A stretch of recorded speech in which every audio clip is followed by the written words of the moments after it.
So winter kinda blows. I know, everyone always says that. As someone who usually sticks their nose up for hated seasons, people bashing a new season like Clockwork can get quite annoying, especially when they've barely seen a handful of shows and are only going off presumptions. Still, I found winter sorely lacking in the depth department. Only 4 shows genuinely excite me each week, and 2 of those are sequels. There's a handful of just okay series behind that, followed by a slew of anime was a mistake level slop. Even so, just like there's always somebody to hate a season, I'm sure many of you love every minute of this one. But that's not how I reacted to it. Ladies and gentlemen, Seiren. That's no moon. It's a space station. This makes me deeply uncomfortable. Wingardium Leviosa. You're going to take someone's eye out. It's Leviosa, not Leviosa. I hope Tanya starts a trend of other major war lollies like SAO did for the Trapped in a World genre. Next, can we get American Civil War lolly, Franco-Prussian war lolly, and my favorite, the 100 Years War lolly. Highly secretive, powerful ambush predators that glide through murky water. Akiba's Trip the Animation, the latest in a long line of you'd much rather be playing the game than watching this adaptation. Roll credits. What the fuck am I even looking at? Who made this layout? Gabriel Dropout. More like Gabriel drop this anime. Nah, fuck it, I don't need this. I hate all of these people. Who does this show want me to root for? Well, at least it can't possibly get any worse than that.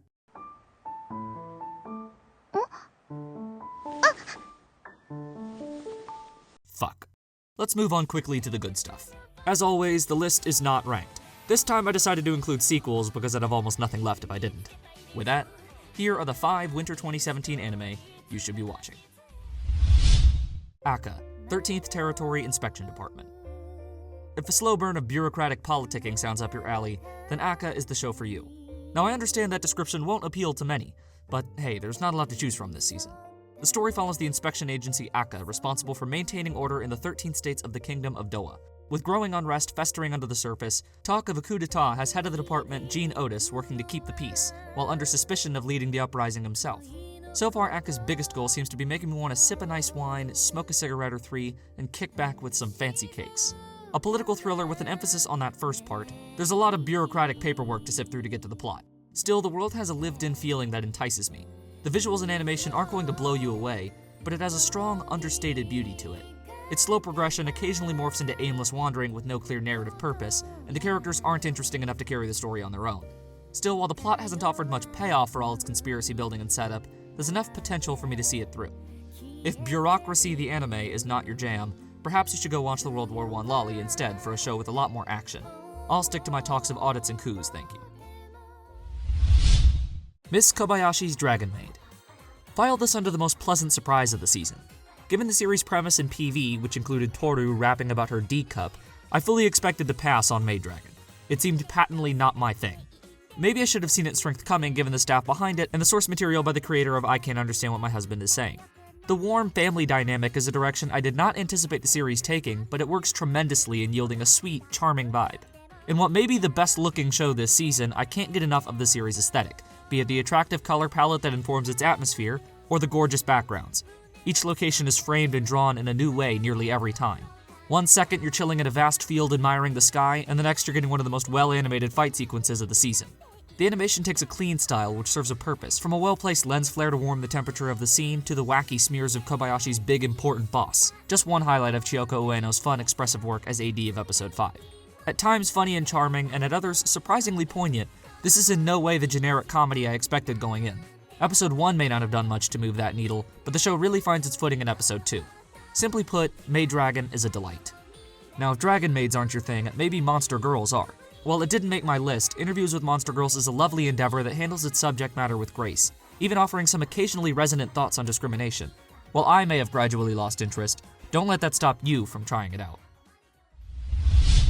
Konosuba, God's Blessing on This Wonderful World 2.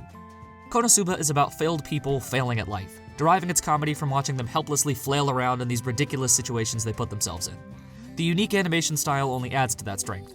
The deformed look, which is even more exaggerated in the second season, brings out the characters' more unflattering aspects. Don't let anyone tell you nonsense about Konosuba 2's budget getting shot or anything like that. The frequent off-model looks and focus on motion reflects Chief AD and character designer Koichi Kikuta's emphasis on animation and movement over art that makes for fun experiences different from anything else you're likely to see. Obviously, that style won't appeal to everyone, but to me it amplifies the series' sense of humor, which is built upon making the characters act as flawed as possible. The more distorted, the better, I'd say. Story-wise, Konosuba 2 is really more of the same. Don't expect any grandiose, adventurous plot or richly woven world. Whether you love Konosuba 2 will come down to how much you enjoy its comedy and for how long. By hitting a similar note, it could potentially get stale. For me, the variety of circumstances keeps it fresh, with the characters creating new ways to get to that punchline. For a show about unhealthy characters maintaining unhealthy relationships on the dramatic side, sink your teeth into Scum's Wish. I'm not really in the mood for that type of show right now, so I'll stick to the comedy. Oh, and if we go by which characters made me laugh the most, then Aqua's best girl. Deal with it. Showa Genroku Rakugo Shinju, Descending Stories. The return of my 2016 Anime of the Year, it should be of little surprise to find Rakugo Season 2 on my list. With Yakumo's tragic backstory told in Season 1, this follow-up focuses on Yotaro's ascension to the title of Shinuchi, Yakumo's tortured present haunted by the ghosts of the past, and the slow death of the fading art, as Yakumo professes to be the Shinigami of Rakugo, a twist on the series' titular lover's suicide. The opening gives a wonderfully macabre taste of what's to come with Yakumo's heart-rending story. Again, self-expression takes center stage, as Yotaro struggles to find himself in his craft. His ultimate discovery brands his Rakugo a new style unlike that of Tsukuroku or Yakumo. His relationship with Konatsu offers moments which could be the most adorable you'll see all year, and her performance in Episode 4 is certainly one of the most heartwarming.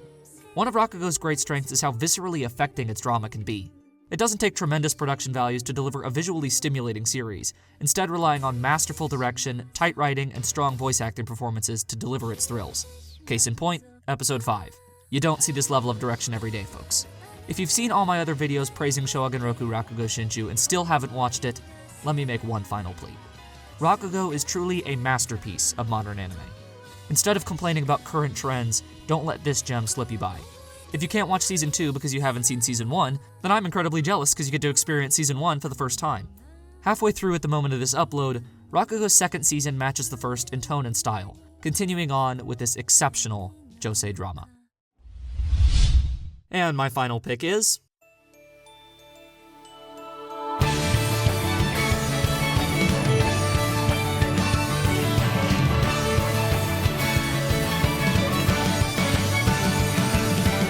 Wholesome, charming, and fun, Yo-Yo Shinari guides us back to the enchanting world of Little Witch Academia.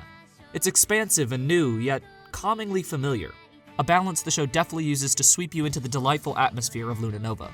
Given the constraints of producing a 2-core TV series, this iteration may be a step down visually, but it still flexes its muscles. The action sequences and effects animation make for dazzling spectacles, and the cartoonish characters add plenty of fantastic visual gags despite limited motion compared to the OVA and film. Masayuki's storyboards in Episode 3 are a real treat, and the chaotic, insane style of the staff at Trigger shines again. Yuji Kaneko's absence as art director is felt in the backgrounds and color palette, but elsewhere the world is still uniquely fun. The antiquation of magic in the modern world poses a lot of story potential. The TV series drops much stronger hints to the true nature of several characters, including a spotlight on a certain someone at the Shiny Chariot performance in Episode 1, and constant visual nods to the real identity of Ursula. Several elements benefit greatly from the increased exposure, allowing the story to flesh them out more. Diana took on more of a Draco Malfoy role in the original OVA, but here the redeeming qualities to her character are more readily apparent. Akko's brazen, gung-ho personality suits that of a typical protagonist, but already her character's seen interesting development, particularly in the way it treats her dreams versus reality, as in Episode 6. Akko completely lacks any magical talent whatsoever, but her stubborn refusal to give up given how badly she wants to live up to her idol is endearing and beautifully relatable. With Netflix exclusively holding the rights to the series, there's currently no place to stream it legally, so for that you'll have to wait until they decide to upload the first core in one batch. If you haven't seen the OVA or film, now would be a great time to do so, though neither are necessary to watch the show. While this season may not curb the trend of weak winners, there's enough to like here. What it lacks in depth, Winner makes it up with these last 4. I do not envy my future self for having to choose between these spectacular series for anime of the season. We've got a long way to go before that, thankfully, so for now, if 6 more weeks of Winter means more of the same from my favorites, bring it on.